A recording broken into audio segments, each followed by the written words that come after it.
ओम नमो भगवते परमहंसास्वादिरचरणकमलचिन्मकरन्दाय भक्तजनमानसनिवासाय श्रीरामचन्द्राय श्रीहनुमते नमः। श्रीगुरुचरणकमलेभ्यो नमः। श्रीसीतानाथसमारम्भां श्रीरामानन्दार्यमध्यमाम् अस्मदाचार्यपर्यन्तां वन्दे गुरुपरम्पराम्। वागीसाद्या सुमनसः सर्वार्थानाम् उपक्रमे यमनत्वा कृतकृत्याः स्युः तं नमामि गजाननम्। या कुन्देन्दुतुषारहारधवला या शुभ्रवस्त्रावृता या वीणावरदण्डमण्डितकरा या श्वेतपद्मासना या ब्रह्माच्युतशङ्करप्रभृतिभिर्देवैः सदा वन्दिता सा मां पातु सरस्वती भगवती निःशेषजाड्यापहा। नीलाम्बुजश्यामलकोमलाङ्गं सीतासमारोपितवामभागं पाणौ महासायकचारुचापं नमामि रामं रघुवंशनाथम्। नारायणं नमस्कृत्य नरं चैव नरोत्तमं देवीं सरस्वतीं व्यासं ततो जयमुदीरयेत्। सशङ्खचक्रं सकिरीटकुण्डलं सपीतवस्त्रं सरसीरुहेक्षणं सहारवक्षस्थलकौस्तुभश्रियं नमामि विष्णुं शिरसा चतुर्भुजं। शान्ताकारं भुजगशयनं पद्मनाभं सुरेशं विश्वाधारं गगनसदृशं मेघवर्णं शुभाङ्गं लक्ष्मीकान्तं कमलनयनं योगिभिर्ध्यानगम्यं वन्दे विष्णुं भवभयहरं सर्वलोकैकनाथम्। जय सुखदेव मुनीश्वर यदुपतिदास अनन्य जयति वादरायण चरण करण मोहि जगधन्य। भक्ति भक्त भगवंत गुरु चतुर नाम बपु एक इनके पद वंदन किए नासै विघ्न अनेक। बोलो श्री सीतारामचंद्र भगवान की जय। बोलो श्री वृंदावन बिहारी लाल की जय।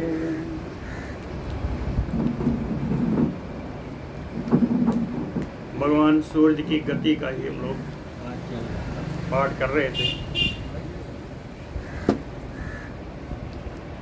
उसमें ज्योतिष चक्र का वर्णन आया।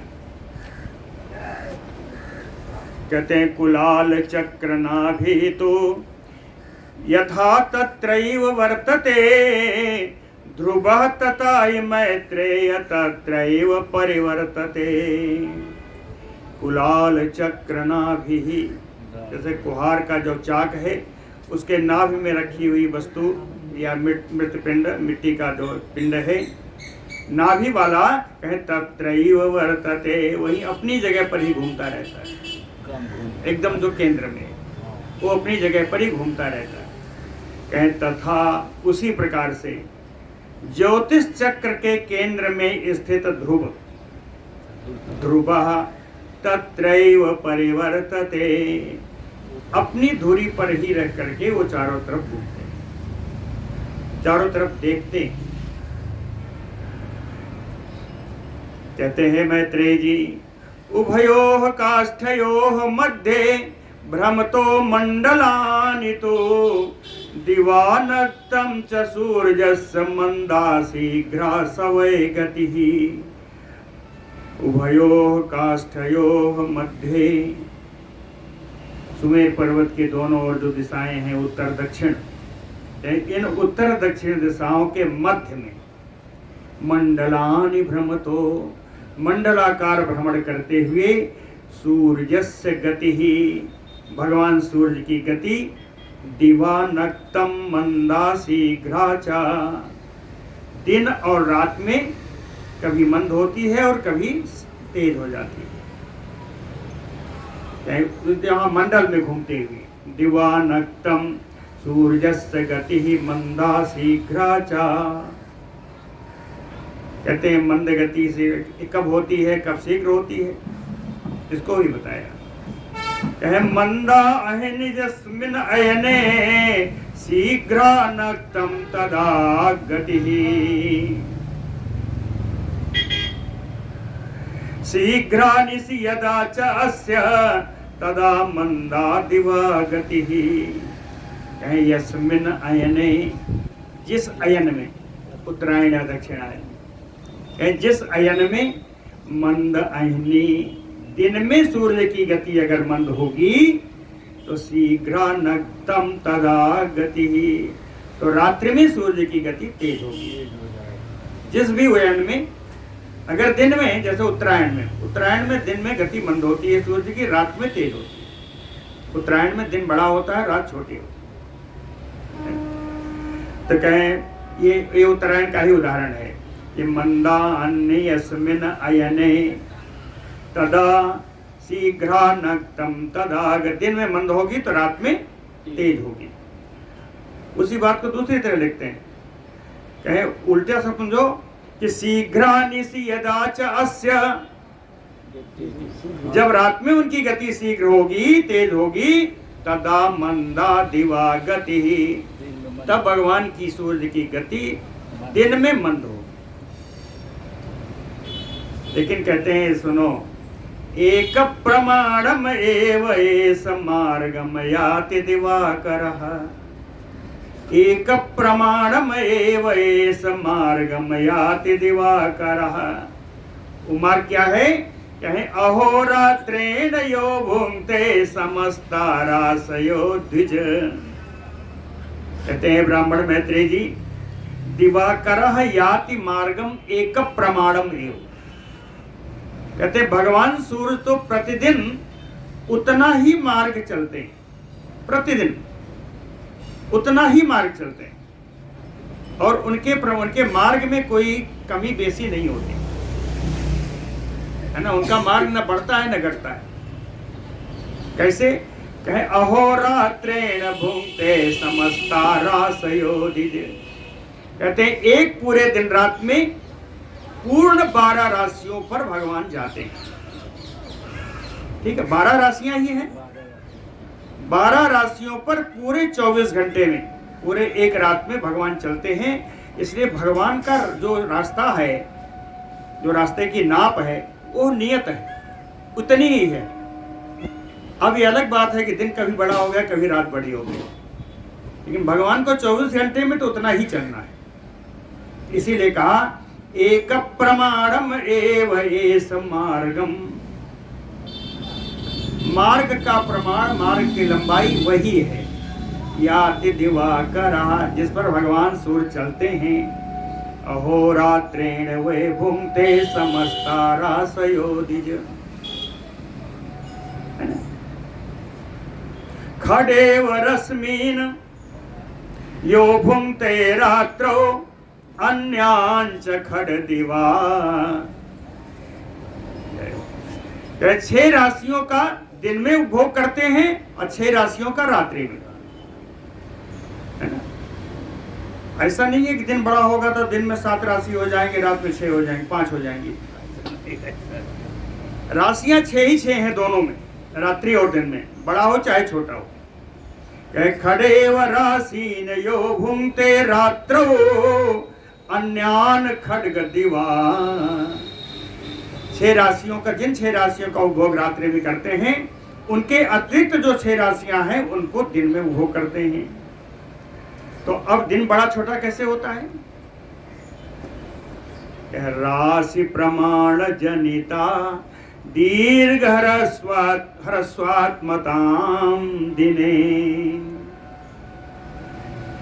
जब राशि का प्रमाण बढ़ जाता है, राशि की लंबाई, राशि का मार्ग बढ़ जाता है, राशि का उपभोग समय बढ़ जाता है, तब रात्रि दिन बड़ा हो जाता है या रात्रि बड़ी हो जाती है। 6 राशियां दिन में, 6 राशियां रात्रि में हैं, तो कभी ये राशि आपकी 2 घंटे की होगी, कभी 2.5 घंटे की होगी। कहीं राशियों का परिमाण घटता बढ़ता है, भगवान का परिमाण नहीं घटता। भगवान का रास्ता वही है, और 6 राशियां ही रहती हैं दिन में, 6 राशियां रात में। तो अगर दिन बड़ा होता है तो 6 राशियां जो दिन की हैं इनका परिमाण बढ़ जाता है, या जो रात में रहती है उनकी छोटी होती है तो उनका परिमाण घट जाता है। कहते हैं ना, कभी आज राशि 2 घंटा में चली गई, फला राशि लगी और 1.5 घंटे में ही समाप्त है। इसीलिए 2 घड़िया चौघड़िया मुहूर्त का भी विधान है। वो जनक जी जब चले थे तो उन्होंने मुहूर्त नहीं देखा। दुघरी साज चले तत्काला, वो 2 घड़िया मुहूर्त लेके चले थे। कोई मुहूर्त नहीं, हर 2 घड़ी में बदलता रहेगा, चलते चलो।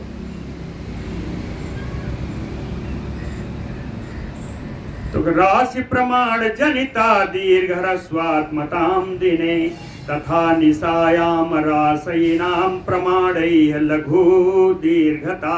वही बता दिया कि रात्रि में या दिन में राशि का परिमाण जितना होगा, राशि की जितना विस्तार होगा, उस राशि के विस्तार के अनुसार समय दिन में बड़ा होगा या रात्रि में बड़ा होगा, या दिन में छोटा होगा रात्रि में छोटा होगा। जिनकी राशियां का परिमाण भोगने का समय जिनका कम ज्यादा होगा।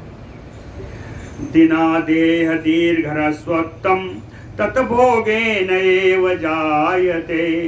इसलिए कहते हैं दिनादेह, दिन आदेह, दिन रात्रि, दिन और रात्रि दीर्घ ह्रस्वत्तम, इनका बड़ा होना या इनका छोटा होना, कहे तत्भोगेन एव जायते, राशियों के भोग से ही उत्पन्न होता है। कम ज्यादा राशियों के भोग से ही उत्पन्न होता है। उत्तरे प्रक्रमे शीघ्रानिशि मंदा गति दिवा। उत्तरायण में प्रक्रमे शीघ्रानिशि, रात्रि में सूर्य की गति तेज होती है, और मंदा गति दिवा, और दिन में उनकी गति मंद होती है उत्तरायण में। दक्षिणे तु अयने चैव विपरीता विवस्वतः। दक्षिणायन हो जाएगा तो दिन में गति मंद हो जाएगी और रात में शीघ्र हो जाएगी। नहीं, अभी अभी दिन में मंद थी ना, शीघ्रानिशि, रात में शीघ्र थी, तो अब दिन में शीघ्र हो जाएगी, दिन छोटा हो जाएगा दक्षिणायन में, तो दिन में इनकी गति शीघ्र हो जाएगी, रात में मंद हो जाएगी। दक्षिणे तु अयने चैव विपरीता विवस्वता। कहते हैं ये तो भगवान सूर्य की गति का हो गया। आगे चलते हैं, गति से ही संबंधित है, भगवान की गति से ही सारी ऋतुएं सब कुछ हो रही हैं, तो गति को समझना ही बहुत जरूरी है।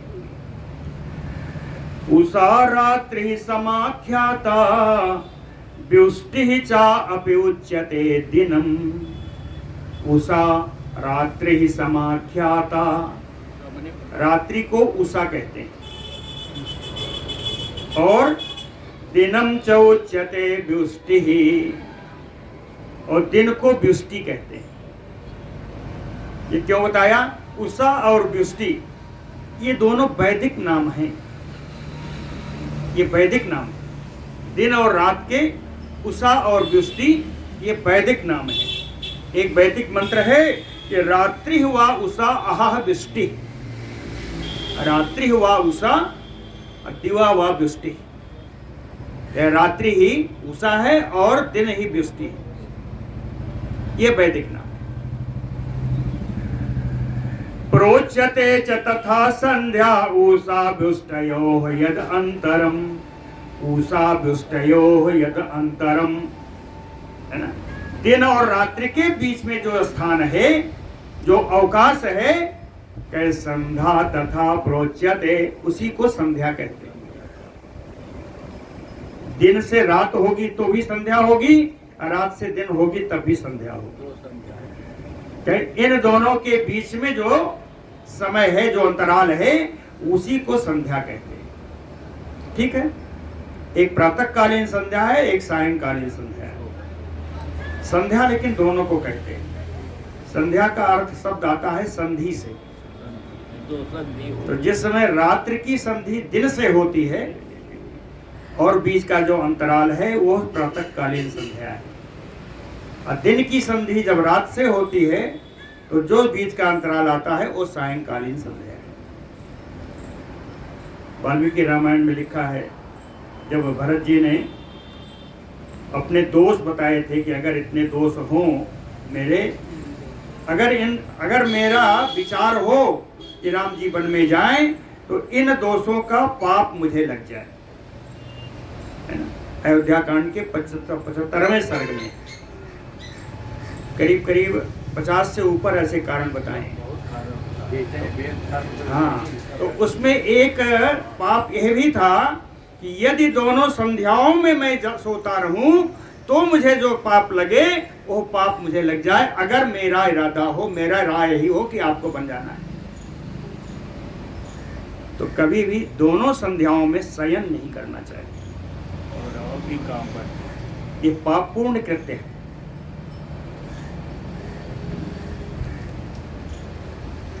कहते हैं संध्या आ गया। संध्या को क्यों बताया?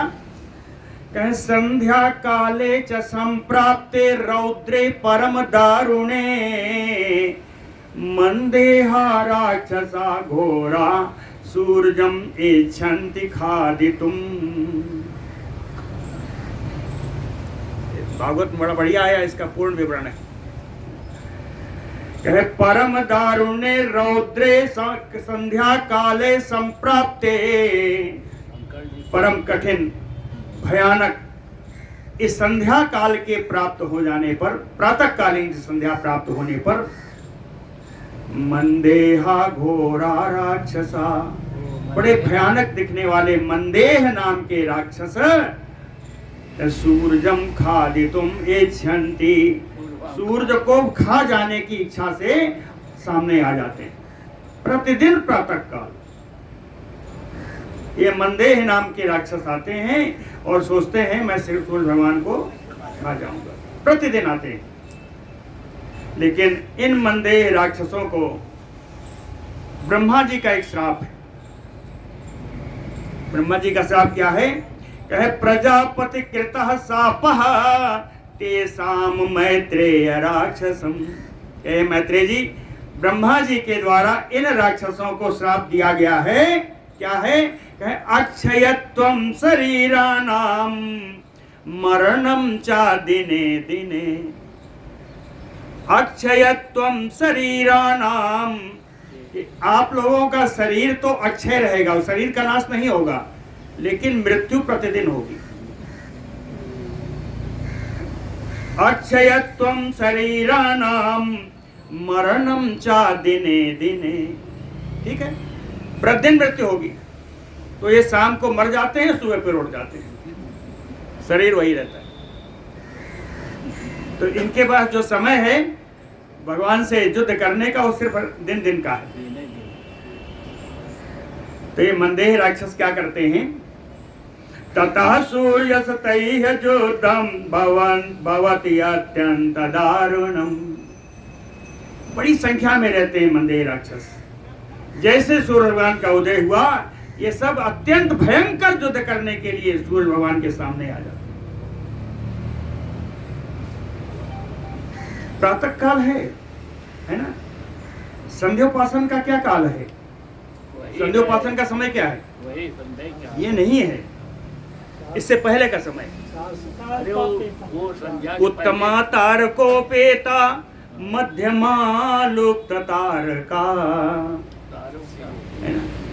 जब आसमान में तारे रहें, तारों से युक्त आसमान हो, यह संध्या का उपयुक्त समय, श्रेष्ठ समय है। और दूसरा लुप्त तारका, तारे लुप्त हो गए हों मगर सूर्योदय ना हुआ। ये उत्तम और मध्यम है, इसके बाद जितनी है सब अधम है ना। तो अब देखिए संध्या का समय आ रहा है। ततः सूर्यस्य तैर्युद्धं भवति अत्यंत दारुणम्। उसी समय ततो द्विजोत्तमाः तोयं संक्षिपन्ति महामुने ओंकार ब्रह्म संयुक्तं गायत्र्या च अभिमंत्रितम्। चाहे उसी समय द्विजोत्तमाः श्रेष्ठ ब्राह्मण लोग ओंकार ब्रह्म संयुक्तम, यह ओंकार से युक्त वेद मंत्र, गायत्री मंत्र, यही वेद मंत्र, यही ओंकार युक्त इस गायत्री मंत्र से तोयम संक्षिपन्ति, अभिमंत्रित करके जल को जब छोड़ते हैं तो क्या होता है? तेन वज्रीभूतेन वारिणा ते पापा दह्यन्ति। जल से जो है वो तेन मंत्रीभूतेन वज्रभूतेन वारिणा, ये सब जो है तृतीया में है। कहे इस मंत्र से अभियुक्त जल के द्वारा जो वज्र के समान जल हो जाता है, गायत्री मंत्र से अभिमंत्रित जल वज्र के समान कठोर है। तेन वज्रीभूतेन वारिणा ते पापा दह्यन्ते, ये पापी राक्षस इसी से जल जाते हैं। ये वज्र समान जल जो ब्राह्मण लोग जो जल डालते हैं गायत्री मंत्र से, वो जो है जल जाते हैं। ला दो भैया कुर्सी ला दो, उधर अंदर है कुर्सी, व्यवस्था करावा भाई। ओंकार ब्रह्म संयुक्तम गायत्र्या च अभिमंत्रितम तेन दह्यन्ते ते पापा वज्रीभूतेन वारिणा। अच्छा, जल के बाद, जल देने के बाद क्या करते हैं ब्राह्मण लोग? कर्म देखिएगा, है ना, कर्म का लोप नहीं होना चाहिए, हर कर्म का महत्व है। अब आप सोचिए कि हम लोग सांध्योपासन करते हैं किसके लिए? उसका कितना बड़ा कार्य है?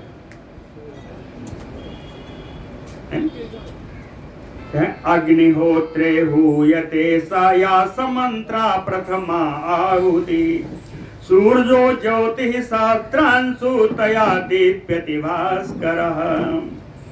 चाहे फिर अग्निहोत्रे, जितने अग्निहोत्री ब्राह्मण हैं जो संध्योपासक हैं, ये जब अग्निहोत्र करने के लिए आते हैं पहली आहुति जाते हैं सूर्यो ज्योतिष ज्योमि स्वाहा, यही होता है सूर्यो ज्योति के सूर्यो ज्योति के मंत्र से प्रथमाहुति समंत्रा हुयते, ये प्रथम आहुति मंत्रों के साथ जब हवन की जाती है तो कहता इस मंत्र शक्ति से, इस हवन की शक्ति से सहस्त्रांशु भास्करः दीप्यति, अंशुमाली भगवान सूर्य प्रकाश करते हैं। इस आहुति के प्रभाव से तया लिखा है, तया आहुतिया, जो आहुति नहीं करते वो तो चलिए कोई तो करता है।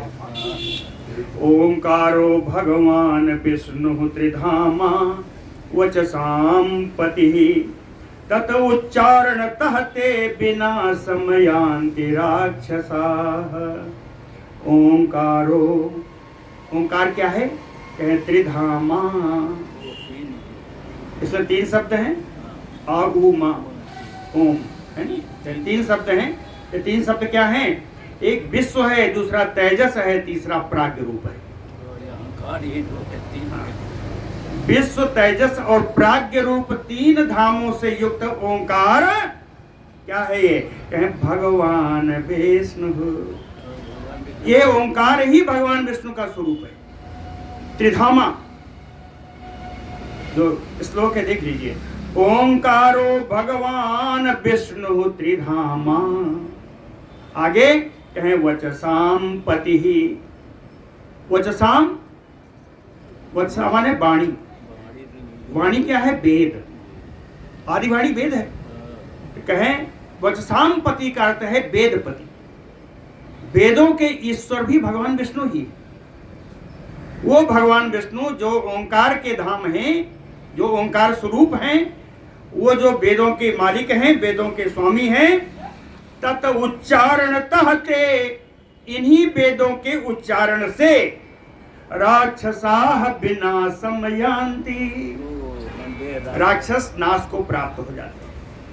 यहाँ उन मंदेह राक्षसों की बात हो रही है। ये मंदेह राक्षस विनाश को प्राप्त हो जाते हैं वेद मंत्र के उच्चारण मात्र से। अभिद वैष्णवो अंशः परः सूर्यो यो अंतर्ज्योति असंप्लवम् अविधायक ओंकारः तस्य तत् प्रेरकः परः। कह सूर्यो वैष्णवो परः अंशः, भगवान सूर्य विष्णु के श्रेष्ठ अंश है। सूर्य जी भगवान विष्णु के परः अंश, श्रेष्ठ अंश है। अंतर्ज्योति असंप्लवम, असंप्लवम विकार रहितम, विकार रहितम अंतर्ज्योति, विकार रहितम अंतर्ज्योति से युक्त भगवान सूर्य, ये भगवान विष्णु के श्रेष्ठ अंश हैं। और तस्य ओंकार अभिधायक, ये ओंकार, यही भगवान सूर्य ही ओंकार के वाचक हैं। सूर्य ही ओंकार के वाचक हैं। और तत् प्रेरक, और यही ओंकार ही प्रेरक है इन शत्रुओं को, इन राक्षसों को नष्ट करने के लिए। यह ओंकार, ओंकार का अर्थ है वेद मंत्र। तेन संप्रेरितम ज्योति ओंकारेण अथ दीप्तिमत, तेन ओंकारेण संप्रेरितम, इस ओंकार के द्वारा प्रेरित दीप्तिमत ज्योति, प्रकाशमान यह ज्योति है ना, ओंकार से प्रेरित ये प्रकाशमान भगवान सूर्य की ज्योति, मंदेहाख्यानि अघानि रक्ष अशेष रक्षांसि दहति। मंदेहाख्यानि, मंदेह नाम के, अघानि पापी, रक्षांसि अशेष रक्षांस, जितने संपूर्ण मंदेह नाम के राक्षस हैं, ये सभी इस दीप्तिमत ज्योति से सब जल जाते हैं ओंकार के प्रभाव से, ओंकार की प्रेरणा से। ये लिखा है तेन संप्रेरितम ओंकारेण दीप्तिमत ज्योति, ये प्रकाशमान ज्योति इन पापस्वरूप मंदेह नामानी अशेष राक्षांसी, है ना, पूरे राक्षसों को दहती, ये जला देते। तस्मात्, शिक्षा क्या है, कहते हैं इस कारण से, तस्मात् ना उल्लंघनम कार्यम संध्योपासन कर्मणः, इसलिए कभी भी संध्योपासन कर्म का उल्लंघन नहीं करना चाहिए। नित्य प्रति संध्योपासन अवश्य करना चाहिए। यह जल कितना उपयोगी है सुन लीजिए। जो संध्योपासन न कर पाए, गायत्री जप न कर पाए, कम से कम गायत्री मंत्र से अभिमंत्रित 3 अंजलि जल जरूर डालें, है ना। जलते तो मरते हैं, हाँ? जलते ही तो मंदे। हाँ, तस्मात् ना उल्लंघनम कार्यम संध्योपासन कर्मणः। फिर भी इतना समझाने के बाद भी यदि संध्योपासन कोई नहीं करता तो वो क्या करता है, साहन्ति सूर्यम संध्याया ना उपास्तिम कुरुते तु यह संध्या उपास्तिम ना कुरुते, कहते जो संध्या उपासन नहीं करता सा सूर्यम हन्ति, वो भगवान सूर्य का पाप करता है। माताओं बहनों के लिए क्या, माताओं बहनों के लिए दूसरा मंत्र है, ए सूर्य सहस्रांशो तेजो रासे जगतपते। इसी से जल देते, इसी से जल दीजिए माताएं। जो गायत्री मंत्र के योग्य नहीं है वो इन मंत्र से जल दे। भगवान को जल तो देना है। जल तो दीजिए। ये प्रत्यक्ष देव हैं, इन प्रत्यक्ष देव को जल तो हर को देना चाहिए। वो बच्चा हो, बड़ा हो, छोटा हो, स्त्री हो, पुरुष हो, सबको देना चाहिए भगवान का जल, सूर्य भगवान का जल। इनसे बड़ा देव को और किस देव को देखा है? प्रथम अंश यही है भगवान, प्रत्यक्ष देव तो यही।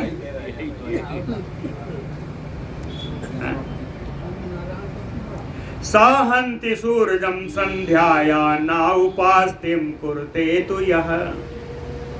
विलंब हो जाए, देखिए जैसे दंड होता है ना, विलंब हो जाए यदि संध्या काल का, है ना, अतिक्रमण हो जाए तो उसके लिए एक अर्घ जल ज्यादा देना है।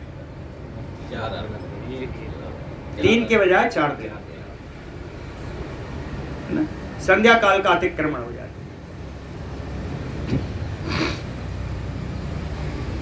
ततः प्रयाति भगवान ब्राह्मणैः अभिरक्षिता बालखिल्यादिभिः चैव जगतः पालनोद्यतः।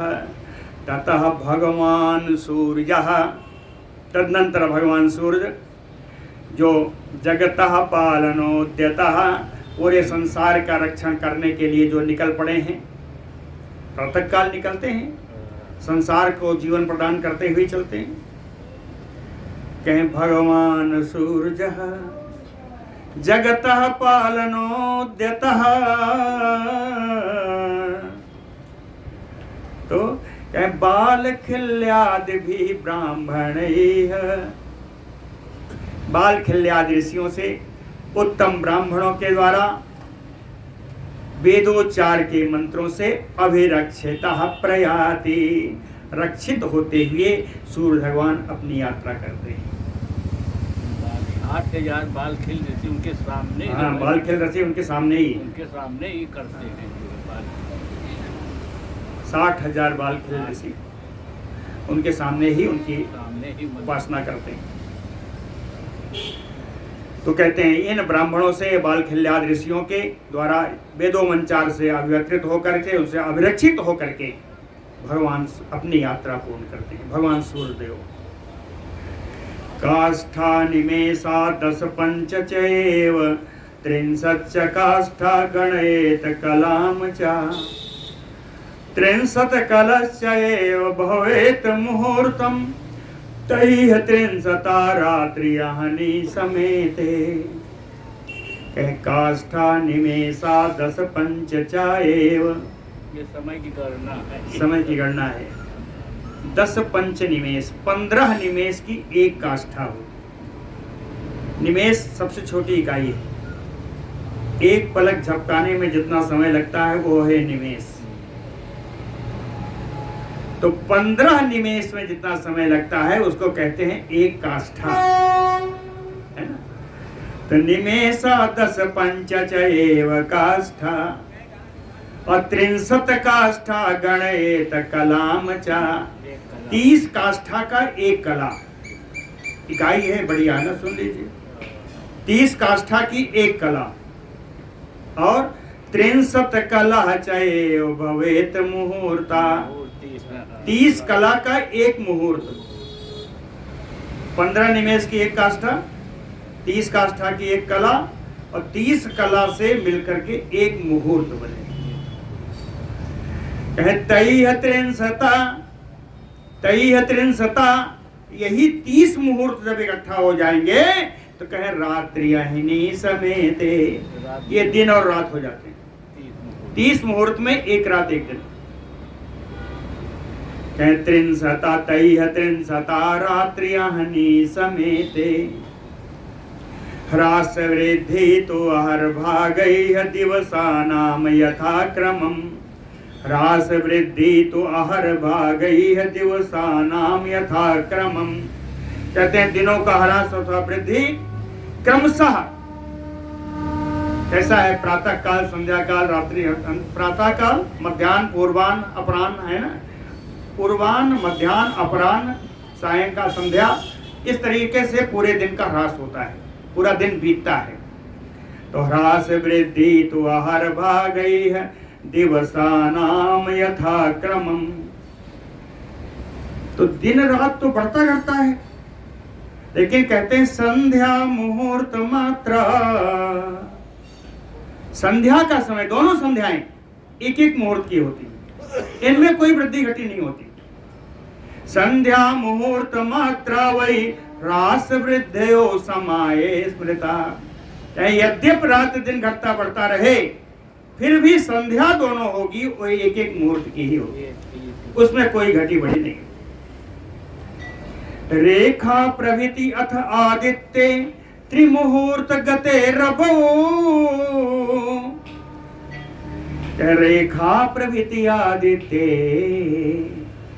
भगवान की जब लालिमा आती है, जब रेखांकित होता है भगवान आ रहे हैं, सूर्य भगवान, सूर्योदय हो रहा है, सूर्योदय आने से पहले का या सूर्योदय से लेकर के त्रिमुहूर्त गते रबो, 3 मुहूर्त तक भगवान सूर्य जो चलते हैं, कहे प्रातः स्मृतः, उसको प्रातः काल कहते हैं। सूर्योदय से 3 मुहूर्त तक जो समय है, उस समय को प्रातः काल कहते हैं।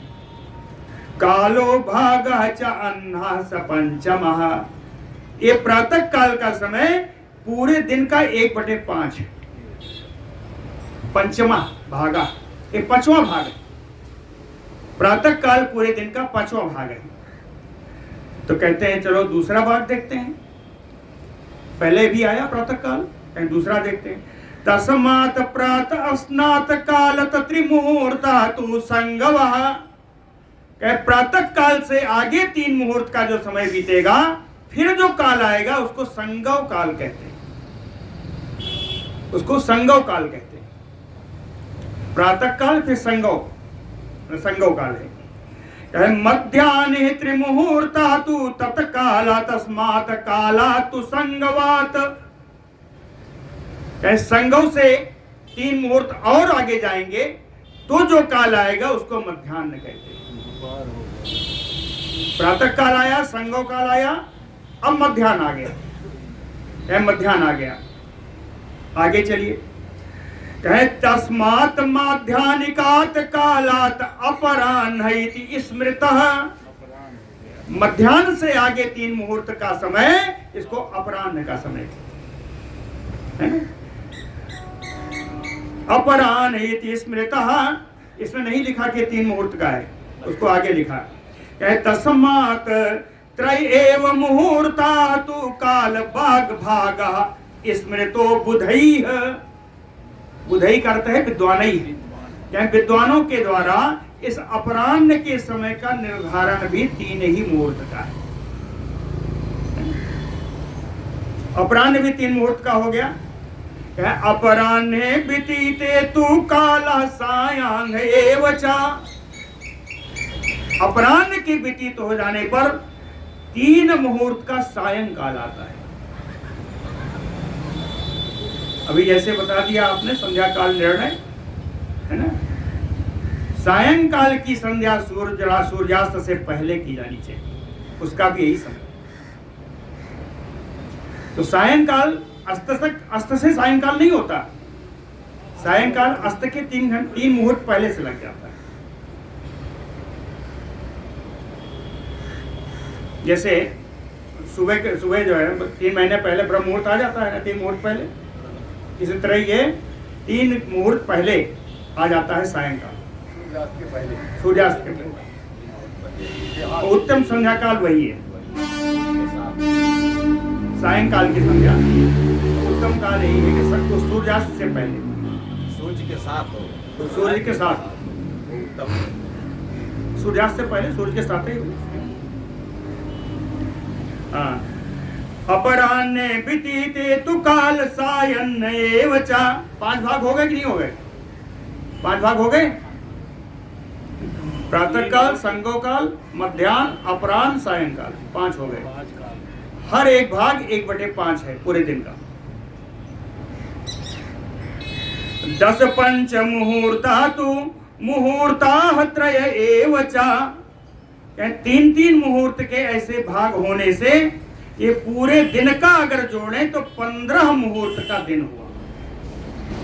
10 पंच मुहूर्ता वही मुहूर्ता त्रय एव च, 3-3 मुहूर्तों के 5 भाग को मिला करके 15 मुहूर्त का पूरा एक दिन हुआ। रात्रि नहीं है, पूरा एक दिन है। 30 मुहूर्त था तो हुआ रात्रि। हाँ, तो 15 मुहूर्त का दिन हुआ। कहे वर्धते ह्रसते चैव अपि अयने दक्षिणोत्तरे। अब यह दिन 15 मुहूर्त से कभी बढ़ जाता है, कभी घट जाता है। ये कब होता है? कहे अयने दक्षिणोत्तरे, उत्तरायण हो या दक्षिणायन हो, इनमें ये घटता बढ़ता रहता है ना। कहे अहा तु ग्रसते रात्रिम। उत्तरायण के समय क्या होता है? कहे अहा तु ग्रसते रात्रिम रात्रि ग्रसति वासरम। जब उत्तरायण होता है तो उस समय दिन रात्रि का ग्रास कर लेता है। दिन बड़ा हो जाता है, दिन बड़ा होता है, तो दिन रात्रि का ग्रास कर लेता है। लेकिन दक्षिणायन में रात्रि दिन का ग्रास कर लेता है। रात्रि का दिन जो है रात्रि के कुछ भाग को खा जाता है, तो दिन बड़ा हो जाता है, रात छोटी हो जाती है। लेकिन दक्षिणायन में रात्रि दिन के कुछ भाग को खा जाती है। वही लिखा है अहा तु ग्रसते रात्रिम रात्रि ही ग्रसति वासरम। कहते हैं लेकिन ये 15-15 मुहूर्त की रात दिन है, तो ये कभी होता है कि नहीं होता है? हमेशा घटता बढ़ता तो सब बता रहे हैं कि घटता क्या, बढ़ेगा, उत्तरायण में बढ़ेगा, ये घटेगा वो घटेगा। तो 15-15 मुहूर्त का कब होता है? रात दिन जो है बराबर। जिस दिन रात दिन बराबर होगी, ये कब होता है? अब वो अपनी अंग्रेजी गणना में तो अप्रैल और सितंबर है। हाँ? अंग्रेजी में अप्रैल 22 मार्च और 22 सितंबर है ना। हाँ, अप्रैल और सितंबर जो है 23 सितंबर। 22 सितंबर और जो 22 अप्रैल। हाँ, ठीक है। अंग्रेजी में तो है, हिंदी का नहीं मालूम। अब हम बता रहे हैं ना आपको हिंदी में, हिंदी बताते हैं, सुनिए। अंग्रेजी के मालूम। 10 पंच मुहूर्तम वही अह वैसुवतम स्मृतम। कहते हैं 15 मुहूर्त का दिन उस समय होता है जिस समय सूरज विषुवत रेखा पर आता है। अच्छा, विषुवत रेखा। विषुवत रेखा को भूमध्य रेखा कहते हैं। तो जब भूमध्य रेखा पर सूर्य आता है तो उस दिन जो है वो 15 मुहूर्त का होता है। ये कब आता है या बता रहे, सुनिए। शरद बसंतयोः मध्ये विषवम तु विभाव्यते तुला में सगते भानो समरात्रि दिनम तु तत्। शरद बसंतयोः मध्ये, शरद ऋतु के मध्य में और बसंत ऋतु के मध्य में। शरद ऋतु 2 महीने की है, 2 महीने के मध्य में। बसंत ऋतु 2 महीने के इसके मध्य में, है ना। शरद ऋतु के मध्य में और बसंत ऋतु के मध्य में, जब शरद ऋतु के मध्य आएगा तो उस समय सूर्य तुला राशि पर होगा। शरद ऋतु में जब सूर्य तुला राशि पर होगा और बसंत ऋतु में जब सूर्य मध्य में आएगा तो उस समय मेष राशि होगी। तुला और मेष। शरद बसंतयोः मध्ये तुला मेष गते भानौ। जब तुला राशि और मेष राशि पर भगवान होंगे, सूर्य भगवान होंगे, क्या विषुवम तु विभाव्यते, उस समय विषुवत रेखा पर रहते हैं। विषुवत रेखा पर रहते हैं, कहे उस दिन क्या होगा? समरात्रि दिनम तु यत, रात दिन बराबर हो। समरात्रि दिनम तु तत्, है ना। आगे कहे कर्कटौ स्थिते भानौ। जब सूर्य भगवान कर्क राशि पर जाते हैं तो दक्षिणायनम उच्यते। कर्क राशि पर जाने पर हमेशा दक्षिणायन हो जाएगा। उत्तरायण कब होता है? उत्तरायणम अपि उक्तम मकरस्थे दिवाकरे। हाँ, मकर राशि पर, जिस दिन मकर राशि पर आ जाएगा उस दिन उत्तरायण हो जाएगा, और जिस दिन कर्क राशि पर जाएगा उस दिन से दक्षिणायन हो जाएगा। 30 मुहूर्तम कथितम एतम अहोरात्रम तो यत्मया। कहे मैत्रेय जी, मेरे द्वारा बता दिया गया कि दिन रात दोनों 30 मुहूर्त की होती है। त्रिंशत् मुहूर्तम कथितम अहोरात्रम तु यन्मया, 30 मुहूर्त की एक दिन रात होता है। तानि पंचदश ब्रह्मन, कहे इसी प्रकार अगर 15 तानि पंचदश ब्रह्मन, कहे ब्रह्मन अगर इसी तरह 15 दिन को मिला दो, कहे पक्ष इति अभिधीयते, तो उसको पक्ष कहते हैं, शुक्ल पक्ष कृष्ण पक्ष, कहे 15 दिन का होता है।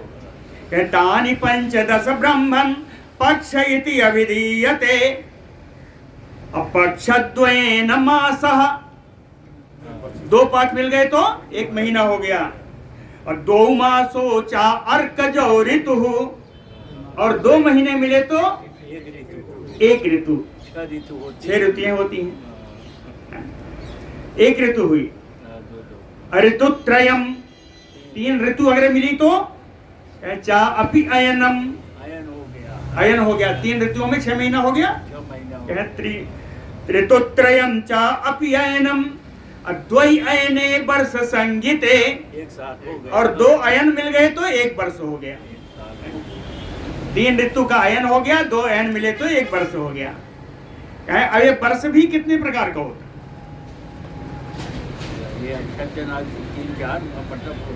ये महीनों के अनुसार, गणना के अनुसार, कभी सूर्य के अनुसार गणना, कभी चंद्र के अनुसार, कभी नक्षत्रों के अनुसार, जिनके अनुसार वर्ष की गणना की जाती है उनके अनुसार वर्ष का नाम पड़ जाता है। सुनिए, संवत्सरादयः पंच चतुर्मास विकल्पिता, कहे 4 प्रकार के मासों के अनुसार, चतुर्मास विकल्पिता, 4 प्रकार के महीनों के अनुसार विविध रूप से विकल्पित 5 प्रकार के संवत्सर आदि हैं। सौर मास कहते हैं, सावन मास कहते हैं, चांद्र मास कहते हैं, नक्षत्र मास कहते हैं। सौर मास सूर्य के अनुसार गणना है, नक्षत्रों के अनुसार नक्षत्र मास कहते हैं, चंद्रमा की गणना के अनुसार चांद्र मास कहते हैं। इसी प्रकार के 5 प्रकार की इनकी गणना, 4 प्रकार के मास बताए हैं, और 5वां भी अलग से कहीं है। कहें संवत्सरादयः पंच, इसी तरह से संवत्सर आदि 5 प्रकार के वर्षों की गणना होती है। इन्हीं वर्षों को कहें जुगम इति अभिधीयते, वर्ष के काल को ही जुग कहा जाता है। ये क्या है? कहें सर्वकालस्य निश्चयः, सभी प्रकार के काल को, समय को निर्धारित करने वाला है। जैसे मलमास आदि, पूर्णमासी आदि जो भी याज्ञ काल है ना, यज्ञ काल या जो भी है, इन सभी प्रकार के समय को निर्धारण करने वाला यही वर्ष है, यही युग है।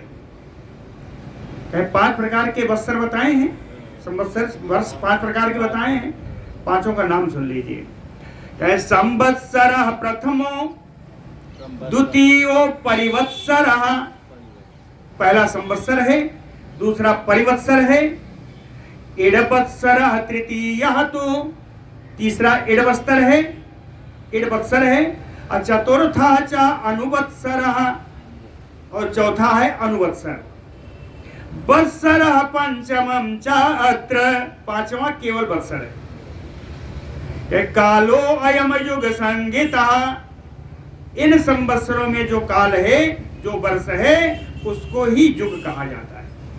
कालम युग संगीतः, युग की संज्ञा इसी को दी जाती है। अब आगे चलते हैं। यह श्वेतस्य उत्तरः शैलः श्रृंगवान इति विस्तृता, त्रीणि तस्य तु श्रृंगाणि यैह अयम श्रृंगवान स्मृतः। यह श्वेतस्य उत्तरः शैलः, श्वेत वर्ष में जब पहले बताया था कि श्वेत वर्ष के उत्तर में एक पर्वत है, श्वेत वर्ष के उत्तर में एक पर्वत है, उस पर्वत को श्रृंगवान इति विस्तृता, श्रृंगवान के नाम से विख्यात है। श्वेत वर्ष के उत्तर में एक पर्वत है, और पर्वत का नाम है श्रृंगवान। श्रृंगवान उसका नाम क्यों पड़ा? कि त्रीणि तस्य तु श्रृंगाणि यैह अयम श्रृंगवान स्मृता, उस पर्वत में 3 श्रृंग हैं, 3 चोटियां हैं, जिसकी वजह से उसको श्रृंगवान पर्वत कहा जाता है। 3 चोटियां हैं। तो इन तीनों श्रृंग कहाँ कहाँ है? कहे दक्षिणम च उत्तरम च मध्यम च वैसुवतम तदा। एक दक्षिणी सिरा है, दक्षिणी श्रृंग है, एक उत्तरी श्रृंग है और एक मध्य में है। इसी मध्य श्रृंग को ही वैवस्वत मध्य श्रृंग कहते हैं। यही विश्व श्रृंग, जो मध्य श्रृंग है श्रृंगवान पर्वत का, यही वैश्वत श्रृंग है। शरद बसंतयोः मध्ये तत्भानु प्रतिपद्यते मेषादौ तुलादौ च मैत्रेय विषुवत स्थिता। शरद और बसंत ऋतु के बीच में जब मेष और तुला राशि के सूर्य होते हैं, तत्भानु कहे वैसुवतम विश्वस्थितः प्रतिपद्यते, इसी विश्वत रेखा पर, इसी मध्य श्रृंग पर आकर के विराजते हैं। ठीक है, बसंत और शरद ऋतु की मध्य में जब तुला राशि के और मेष राशि के सूर्य होते हैं, ये दोनों सूर्य आकर के इसी बीच में 6-6 महीने पर विश्वत श्रृंग पर, बीच वाले श्रृंग पर आके विराजते हैं। और जिस दिन ये विराजते हैं तदा तुल्यम अहोरात्रम करोति तिमिरापः। तिमिरापः सूर्य, तिमिर वाले अंधकार अपहरण करने वाले, है ना, अंधकार का अपहरण करने वाले भगवान सूर्य। कहते तिमिरापः सूर्यः अहोरात्रम तुल्यम करोति। उस दिन भगवान सूर्य दिन और रात को बराबर कर देते हैं। जिस दिन विश्वत रेखा पर विश्राम करते हैं, उस दिन ये दिन रात बराबर कर देते हैं। 10 पंच मुहूर्तम तो ते तत् उभयम स्मृतम। उभयम रात्रि और दिन दोनों 15-15 मुहूर्त की हो जाती है। 10 पंच मुहूर्तम वै एतत् उभयम स्मृतम। कहते प्रथमे कृत्तिका भागे यदा भगवान तदा शशि विशाखानां चतुर्थे अंशे मुने तिष्ठति असंशयम्। कहे यदा, जिस दिन भगवान सूर्य, जिस दिन भगवान सूर्य कृत्तिका नक्षत्र के प्रथम भाग में स्थित होंगे, यदा भानु भगवान कृत्तिका प्रथमे भागे, जिस दिन कृत्तिका नक्षत्र के प्रथम चरण में भगवान सूर्य स्थित होंगे, तदा उस दिन चंद्रमा शशि, उस दिन चंद्रमा विशाखा नक्षत्र के चौथे अंश में रहेगा। कहीं इसमें कोई संदेह नहीं। इनका विरोधाभास है। कृत्तिका नक्षत्र के पहले भाग में सूर्य जाएगा अगर, तो उस दिन चंद्रमा विशाखा के चौथे भाग में होगा। उसी प्रकार इसका उल्टा, क्या प्रथमे कृत्तिका विशाखा नाम यदा सूर्य चरति अंशम तृतीयकम। क्या जब भगवान सूर्य विशाखा के तीसरे अंश पर विचरण करेंगे, तदा चंद्रम कृत्तिका शिरसि स्थितम विजानीयात। क्या उस दिन चंद्रमा को कृत्तिका नक्षत्र के प्रथम चरण में जाना बैठे हैं, ऐसा ही समझना चाहिए। विजानीयात, ऐसा ही जानिए। ठीक है, ये दोनों उल्टा होते हैं। तदैव विश्वाख्यो अयम कालो पुण्यो अविधीयते। कहते हैं जिस दिन भगवान सूर्य विश्वत रेखा पर जाते हैं, वो बड़ा पवित्र समय होता है, बड़ा ही पवित्र समय। संक्रांति का समय, संक्रांति का वही है कि बड़ा ही पवित्र समय है, दोनों समय। तदैव विश्वाख्यो अयम काला पुण्यो अभिधीयते। बड़ा ही पवित्र समय है। तो पवित्र समय करना क्या चाहिए? तदा दानानि देयानि देवेभ्यः प्रेतात्मभिः ब्राह्मणेभ्यः पितृभ्यश्च मुखम एतत्तु दानजम्। दान देना चाहिए। कहे तदै तदा, उस दिन देवेभ्यः ब्राह्मणेभ्यः पितृभ्यः, उस दिन देवताओं को, ब्राह्मणों को, पितरों को, है ना, कौन देता है? कहे प्रयतात्म भी दानानि देयानि। शुद्ध अंतरात्मा वाले व्यक्ति को उस दिन देवता के लिए, पितरों के लिए, ब्राह्मणों के लिए दान देना ही चाहिए। दानानि देयानि, है ना, दान देना ही चाहिए। कहें दान देने के एक कारण और भी है। कहें इस दिन मुखम एतत् दानजम, ब्राह्मणों का, पितरों का और देवताओं का मुख दान लेने के लिए खुला रहता है। मुखम एतत् दानजम, समझ में आया? इसलिए यहां दान देना चाहिए। और कहे दत्त दानम तो विश्वे कृत कृत्यो अभिजायते, कहते हैं जो अंतरात्मा, शुद्ध अंतरात्मा का व्यक्ति इस दिन दान दे दिया वो अपने को कृतकृत्य मानेगा। कृतकृत्यो अभिजायते, अहोरात्र अर्धमासा तो कला काष्ठा क्षणा तथा, अहोरात्र अर्धमासा तो कला काष्ठा क्षणा तथा। कहें यज्ञ आदि या विवाह आदि के लिए इन सबको जानना जरूरी है। पंचांग को जानना जरूरी है। पंचांग में कहते हैं इनके अनुसार क्या है? कहें अहोरात्र अर्धमासातु, दिन रात को जानना जरूरी है। आज कौन सा दिन है, कौन सी रात है ना? मासाहतु अर्धमासा, कौन सा पक्ष है? कला काष्ठा क्षणा तथा, कला काष्ठा क्षण, कहें गेया, इसकी जानकारी करनी चाहिए। गेया है ना, गेया जाना। कहें इसके अलावा पौर्णमासी अमावस्या तथैव च, पूर्णमासी अमावस का भी जानकारी रखनी चाहिए। ऐसे नहीं लाइए। पूर्णमासी अमावस भी दो तरीके की, पूर्णमासी और अमावस्या भी दो तरीके की।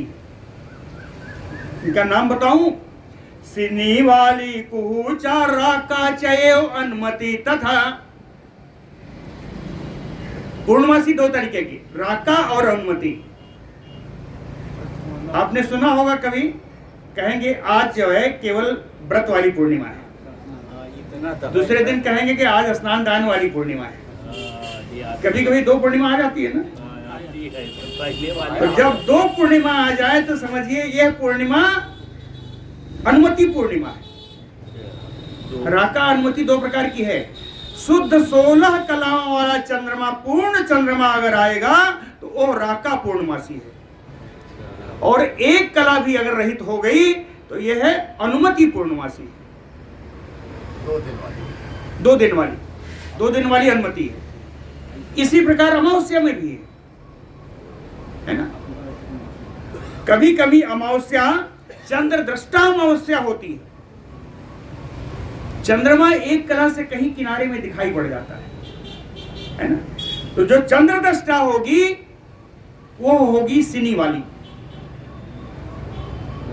है ना, चंद्रष्टा। और नष्ट चंद्र जो पूर्ण अंधकार वाली अमावस्या है उसे कहेंगे कुहू अमावस्या। सिनी वाली, कुहू, ये दो अमावस्याओं के प्रकार हैं। राका और अनुमति दो पूर्णिमा के प्रकार हैं।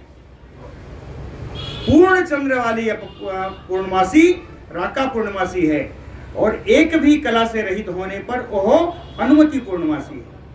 इसीलिए पूर्ण अंधकार वाली पूर्णिमा कुहू अमावस्या, पूर्ण अंधकार वाली अमावस्या कुहू अमावस्या है।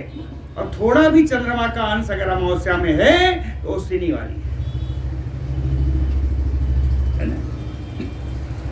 आगे 12 महीनों के नाम हैं। तपा तपस्यो मधुमाधवौचा शुक्र शुचि च अयम अनुत्तरम स्यात्।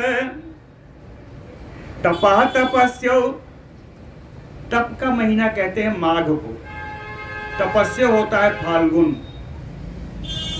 तपा तपस्यो मधुमाधवौचा, मधुमाधव चैत बैसाख है ना। मधु तो आप जानते ही हैं। नवमी तिथि मधुमास पुनीता, चैत्र मास है ना। तो चैत्र महीने को मधु कहते हैं और बैसाख को माधव कहते हैं। इनके जो नाम है, कहे तपः तपस्यो मधुमाधव शुक्र शुचि ही। जेठ और आषाढ़ है। जेठ को शुक्र मास कहते हैं और आषाढ़ को शुचि मास। तो कहते हैं तपा तपस्यो मधुमाधवो शुक्र सचि अयम अनुत्तरम स्यात्। ये उत्तरायण के महीने, उत्तरायण के दिन है। ये 6 महीने उत्तरायण के, माघ फागुन चैत बैसाख जेठ आषाढ़, आषाढ़ तक उत्तरायण है ना। आगे चलिए सावन भादव चलते हैं। नभो नभस्यो ईसा ऊर्जम सहस्यो इति दक्षिणम तत्। नभा नभस्यो ये है सावन भादव। सावन को नभ कहते हैं, नभस्य कहते हैं भादव। कुआर होता है ईस, ऊर्ज मास होता है कार्तिक। नभा नभस्यो ईसा ऊर्जो सहस्यो अगहन और पूस, है ना। तो आषाढ़ के बाद सावन से लेकर पूस तक ये जो 6 महीने हैं ये दक्षिणायन के महीने। पहले 6 महीने उत्तरायण के हो गए और दूसरे 6 महीने दक्षिणायन के। कहते हैं यहां तक सूर्य भगवान की स्थिति जो है हमने आपकी स्पष्ट कर दी। समय हो गया है, स्पष्ट हो गया, ये बहुत हो गया था। आगे हम लोग लोकालोक पर्वत पर चलेंगे, है ना। लोकालोक पर्वत चलेंगे तो वहां से पितृयान देवयान यानी पितृमार्ग देवमार्ग का पाठ पढ़ेंगे। बोलो भक्तवत्सल भगवान की।